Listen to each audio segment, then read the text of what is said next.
Hello students, good morning to all. Welcome back to your English class. Now today we will start the chapter The Idea of India. It is the section 2 of Unit 3.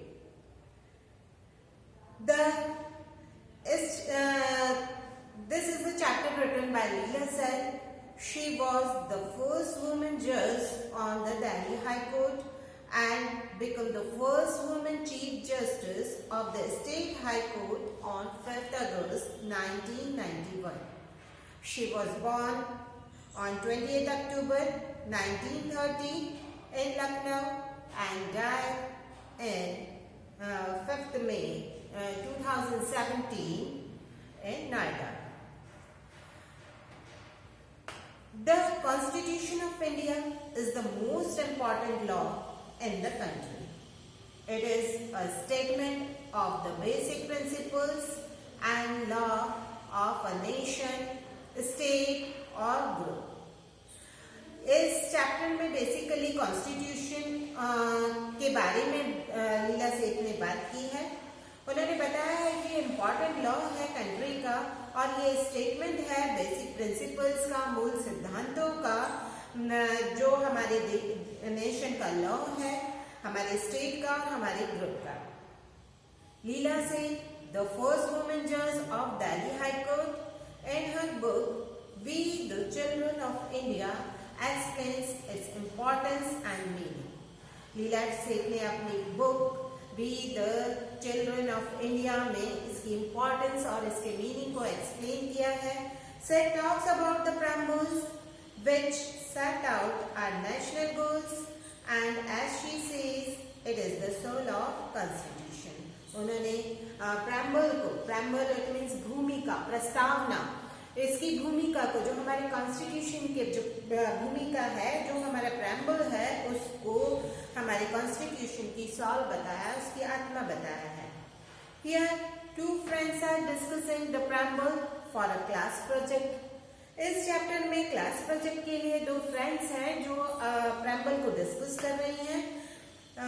What do they decide to talk about in their project and why?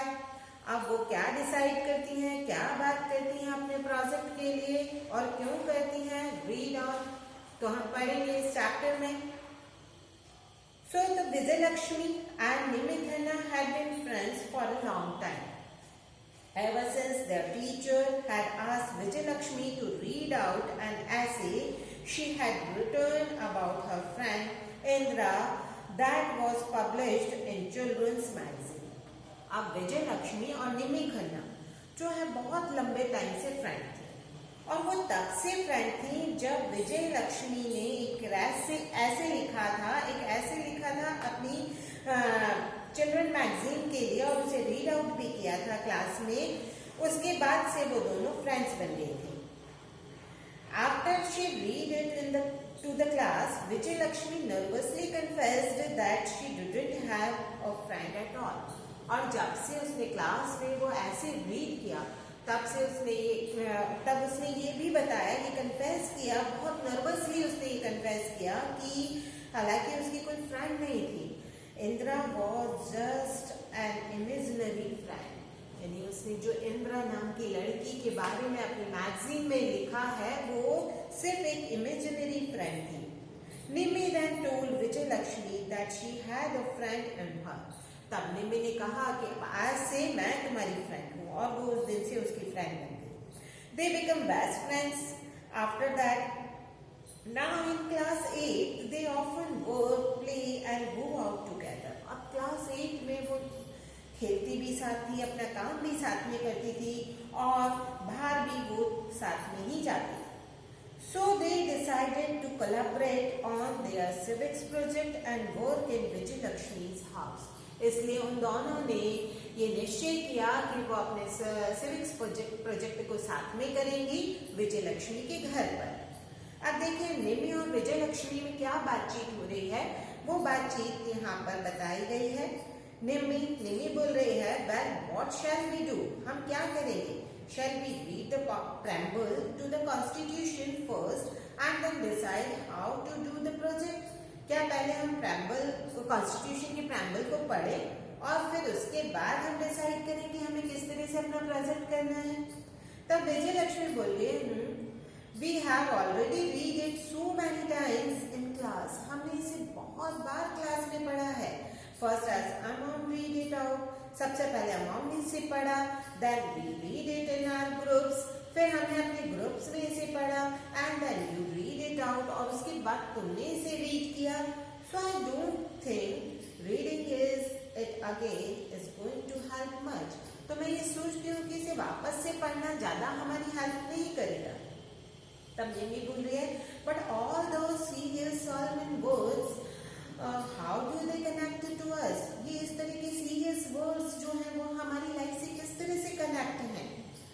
I mean, I have looked up the meaning in the dictionary, but what do they mean in real life? मैंने dictionary में भी इनका meaning देखा, लेकिन मुझे ये समझ में नहीं आ रहा कि हमारी रियल लाइफ से किस तरह से कनेक्ट हैं. That's what I had like to know. यही सब मैं जानना चाहती हूँ. तो विजय लक्ष्मी बोली, You know, my aunt gave me a book the other day about the preamble. तुम्हें याद है मेरी आंट ने मुझे एक बुक दी थी preamble के बारे में. It is written by Leela Seth, who was the Chief Justice of Himachal Pradesh High Court.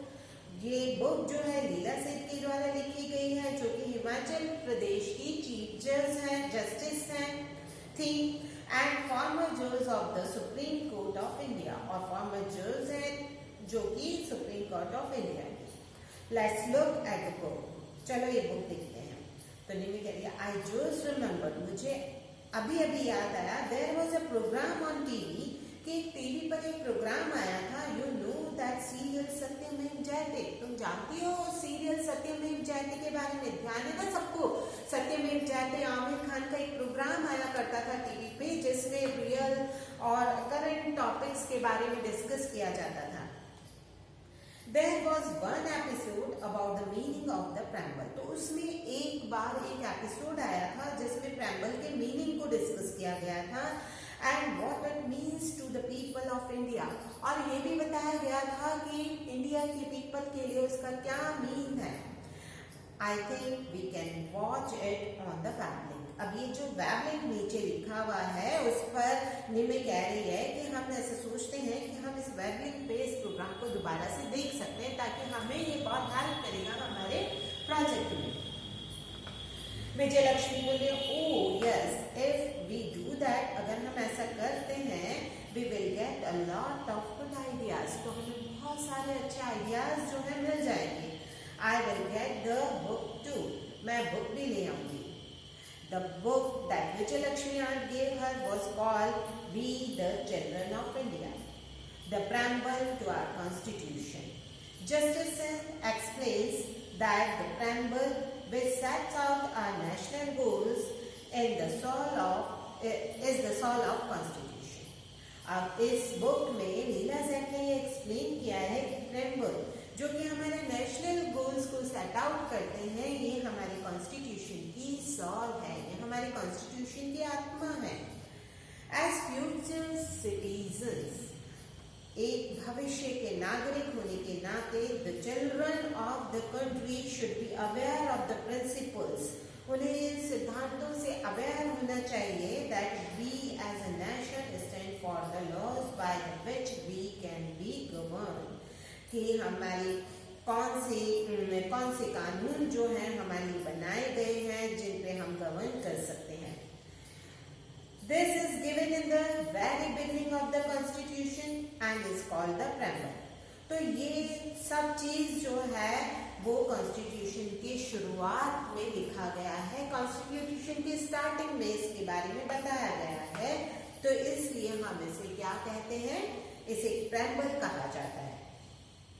This is the part of what Vijay Lakshmi and Nimmi read. अब ये एक हिस्सा है उस बुक का जो विजय लक्ष्मी और निम्मी ने पढ़ा. On 9 December 1946, about 8 months before India became independent, a group of men and women met in the hall in New Delhi, now known as the Central Hall of parliament. अब 9 दिसंबर 1946 को 8 महीने about 8 month before India became 8 महीने पहले जब भारत आजाद हुआ था, बहुत सारे मेंस का वुमेन्स का ग्रुप जो है न्यू दिल्ली के सेंट्रल हॉल में, जिसे आज पार्लियामेंट हाउस के नाम से जाना जाता है, वहां पर मिले। They were there to discuss their ideas and write the constitution. वो वहां पर थे अपने आइडियाज, अपने विचारों को डिस्कस करने के लिए और कॉन्स्टिट्यूशन को राइट करने के लिए। The Constituent Assembly had many meetings and discussions. Constitute assembly जो है उसने बहुत सारी मीटिंग्स की, बहुत सारे डिस्कशंस किए and almost all of them came with the ideas, और सभी एक ही विचार पर आए। बट राइटिंग और drafting a constitution is a special task. पर कॉन्स्टिट्यूशन को लिखना एक स्पेशल टास्क है, बहुत ही महत्वपूर्ण कार्य था। And so they choose a smaller group among themselves. इसलिए उन लोगों में से ही उन लोगों ने एक छोटे से ग्रुप को चुना। The chairman of the drafting committee was the Bhimrao Ramji Ambedkar, और अब उसका चेयरमैन किसे बनाया गया? भीमराव रामजी अम्बेडकर को। It took 2 years, 11 months and 18 days to fully discuss and write the constitution. और उस कॉन्स्टिट्यूशन को लिखने में 11 months, 18 days लग गए। 2 साल 11 महीने और 18 दिन उसको लिखने में लगे। The Constituent Assembly approved the Constitution on 26 November 1949. 1949 की 26 नवंबर को उन्होंने उसे अप्रूव कर दिया। This is now known as Law Day, जिसे आज हम लॉ डे के नाम से जानते हैं। यानी 26 नवंबर जो है लॉ डे कहलाता है। It was signed by 284 members of the Constituent Assembly on 24 January 1950. Jawaharlal Nehru was the first person to sign it. Jawaharlal Nehru first person थे उस पर साइन करने वाले, and he was so excited that he did so without leaving any space for the president signature. वो इतने excited थे उस signature को करने के लिए कि उन्होंने प्रेसिडेंट के लिए ही स्पेस नहीं छोड़ा, पूरे स्पेस पे अपने ही साइन कर दिए।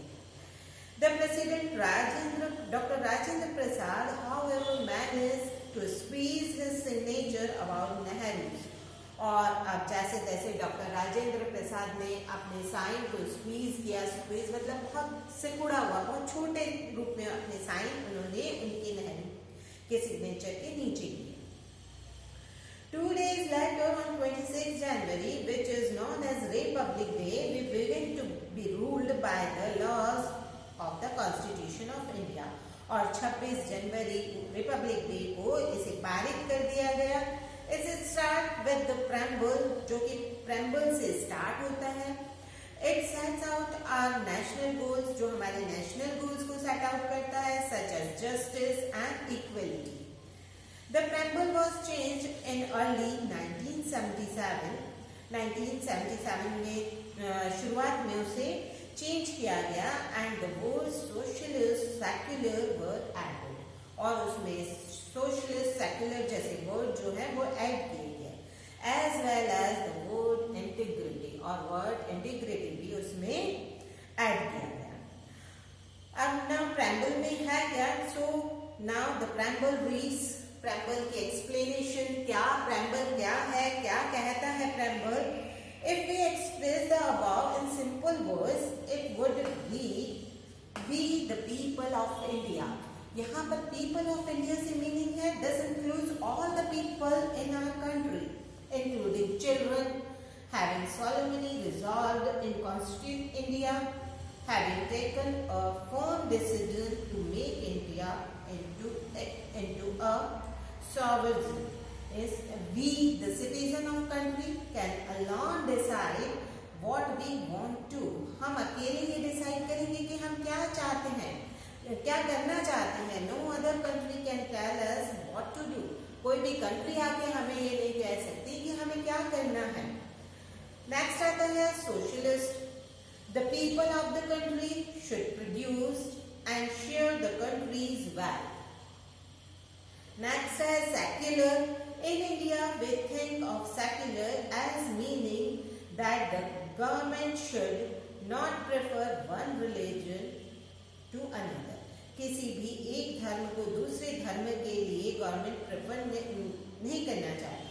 All religions and beliefs should be respected equally and we should be free to practice the religion or belief of our choice. सारे धर्म गवर्नमेंट की नज़र में रेस्पेक्टेड है, इक्वली रेस्पेक्टेड है और हम सब आज़ाद हैं हर धर्म के प्रति अपनी चॉइस रखने के प्रति। हम कोई भी धर्म को अपना सकते हैं। Democratic Republic means a government which is run by people who are elected by the people or the good of the people, and to secure to all its citizens and to make sure that all its citizens get justice. कैसी justice? Social, economic and political. Means that people should be treated fairly, honestly and in all matters. It includes, क्या includes इसमें? Whether people around you behave all towards you, whether you are given an equal chance to earn your living, and whether you can freely vote or be voted for. Next आता है हमारा liberty. Liberty of thoughts, expression, belief, faith and worship. Means the freedom to do various things, including to speak and write openly about what one thinks, to live where one likes, and free to choose one's friend, to choose and practice one's religion and belief, to travel and to from groups, so long as one doesn't harm another people by doing so. Next are the equality. Equality of status and of opportunity.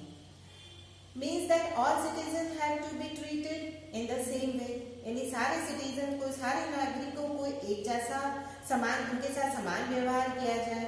No matter what their religion, कोई मतलब नहीं रखता कि उनका धर्म क्या है, उनका प्लेस ऑफ बर्थ क्या है, रेस कास्ट क्या है, मे बी और वेदर दे आर वुमेन और मैन, चाहे वो मैन है चाहे वुमेन है, पुअर है या रिच है, all of them must be given a chance to improve their lives and to promote among them all fraternity, assuring the dignity of the individual and the unity of the integrity and the nation. Means that all Indians should be encouraged to be like a family and take care of each other like brothers and sisters despite their different languages, religions and culture. This unity in diversity is needed to make India strong. In our Constituent Assembly, this 26th day of November 1949, do hereby adopt, enact and give to ourselves this Constitution.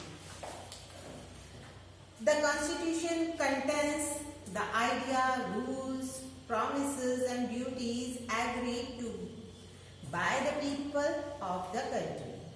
It can be changed from time to time. इन्हें time to time बदला जा सकता है. If the citizens feels that it is necessary to, अगर citizens ऐसा चाहते हैं कि ऐसा करना जरूरी है तो ऐसा हम कर सकते हैं. But it cannot be done too easily because it is the most important law of country. ये बहुत आसानी से नहीं किया जा सकता क्योंकि ये बहुत इम्पोर्टेंट लॉ है कंट्री का, इसे बहुत इजीली हम बदल नहीं सकते. A right is what you can do. A duty is what you should do. The fundamental rights of each citizens have always been a part of our constitution. But the idea of fundamental duties was added in early 1977. This includes defending our country, promoting brotherhood and sisterhood, taking care of forests, lakes, rivers, wildlife and striving towards excellence. Although no one can tell us what to do, हालांकि कोई हमें नहीं कह सकता कि हमें क्या करना है. We needed to have agreed with other countries for trade, for keeping the peace, and help deal with certain problems such as climate change. Well, that was quick. Yes, I think I know what we should focus on. Constitution is for all the people. It is by the people and for the people. So who are all these people? तो वो पूछ रही है कि ये लोग हैं कौन? Many of them don't come to our mind when we say. बहुत सारे लोग तो हमारे माइंड में आते भी नहीं हैं. We the people में. You know in what TV program I spoke about that mentioned getting all the people to progress, because that is the dream written into the preamble. We should think of everyone, people from all parts of India, the north, the south, the east, the west, the northeast, the northwest, also the poor, the rich, with people different abilities, people doing all kinds of jobs and living in all kinds of places. Let's think of all the people whom we need to remember when we talk about we the people. यानी हमको इन सब लोगों को याद करना पड़ेगा जब हम बोलते हैं we the people. तो उनके दिमाग में एक आइडिया है. Yes, we can make a large poster. अब हम एक बड़ा सा पोस्टर बनाएंगे हमारे प्रोजेक्ट के लिए with all kinds of people we can think of. जो भी लोगों के बारे में हम सोच रहे हैं. We can create a collage with pictures of people from everywhere and of all kinds. हम सारे तरह के लोगों के फोटोज लाएंगे और उनका एक collage बनाएंगे and talk about what or who were the people. और उनके बारे में बात करेंगे कि ये लोग कौन हैं. Are and how we should all be given as opportunity to live with dignity. और किस तरह से हमें सेल्फ रेस्पेक्ट के साथ हमें अपॉर्चुनिटी मिलती है रहने की. I think we should also think about the fundamental duties given in our constitution. हमें फंडामेंटल ड्यूटीज के बारे में सोचना चाहिए जो हमारे कॉन्स्टिट्यूशन में दी गई हैं, specially the words mentioned in this book about defending our country, कि किस तरह से हमें अपनी कंट्री की रक्षा करनी है, promoting brotherhood and sisterhood, taking care of forests, lakes, rivers and wildlife, and striving towards excellence. I think those are important things we needed to take care of our country. तो यही सारी चीजें हैं जिनके लिए हमें अपने देश के लिए काम करना है. All right, let's get started. Shall we make a really big collage? हम बहुत बड़ा collage जो है वो बना पाएंगे. Yes, I have a lot of old magazine. I will get them. तो विजय लक्ष्मी बोल रही है कि मेरे